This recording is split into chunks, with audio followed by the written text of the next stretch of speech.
All right. So through researching myself, the theorists of gifted education, as well as reviewing the presentations of my peers, I've decided that the one I wanted to dive a little deeper into was George Betz's autonomous learner model. So I'm going to begin just by reviewing the model, giving you a little overview of what that model was. So the autonomous learner model is intended to empower students to take control and ownership of their learning experience. The purpose is to give the students the power to learn instead of them relying on teachers to be dispensers of knowledge. This model helps students develop problem solving skills, responsibility, a positive self esteem, and much, much more. So, how is it implemented? The model is implemented in 5 stages or dimensions, and they are illustrated below. Zoom in just a little bit on that diagram there. So as you can see, the implementing the autonomous learner model begins with orientation, where you kind of teach the students what it's all about.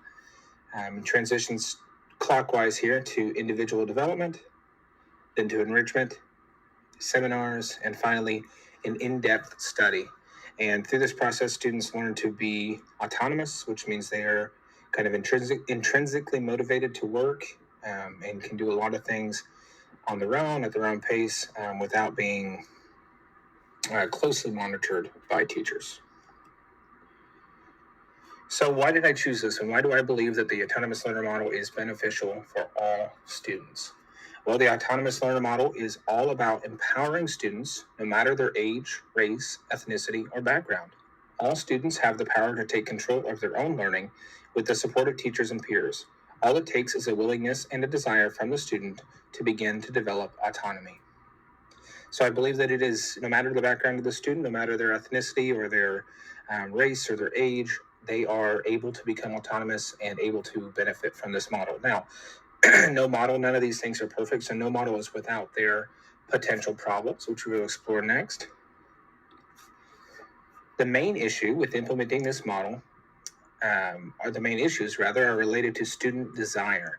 Many students do not have the intrinsic motivation to become autonomous or are not responsive to incentives designed to lead them to autonomy. This means the model could be considered partial to students who are intrinsically motivated. So, students who are not just naturally intrinsically motivated, I do believe that this model can help them get there, but perhaps it would be a little bit more difficult for them. So, those students who are naturally intrinsically motivated may have a better time with this model. A second potential issue that I've identified is that initially there is a lot of responsibility on the teacher to help promote and instill a sense of autonomy in the students. If you think back to our implementation steps, it starts with orientation by the teacher and just slowly graduates into the students taking things over on their own. So at the beginning, a lot of that responsibility falls on the teacher. So teachers then could be partial to students of the same or similar background, ethnicity, socioeconomic standing, and race as themselves. I didn't mention gender, but also gender. Whether the student is, or the teacher rather, is a male or a female, this could lead them to be partial towards students of the same gender. This could create, at least within the classroom, a group of underserved children. Of course, this problem would also be present in any lesson that teacher would teach. If they have a problem implementing this model with all of their students due to their bias,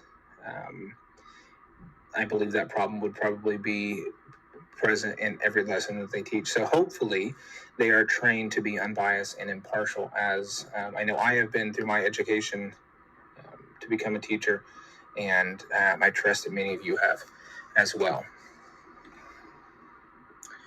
All right, so that will take us all the way back out to where we started. So just to recap, I think that George Betz's autonomous learner model is good for all students, and I don't really see that there would be any major issue with underrepresented or underserved populations. So I chose this one to kind of highlight how I think it is good for everyone. Thank you.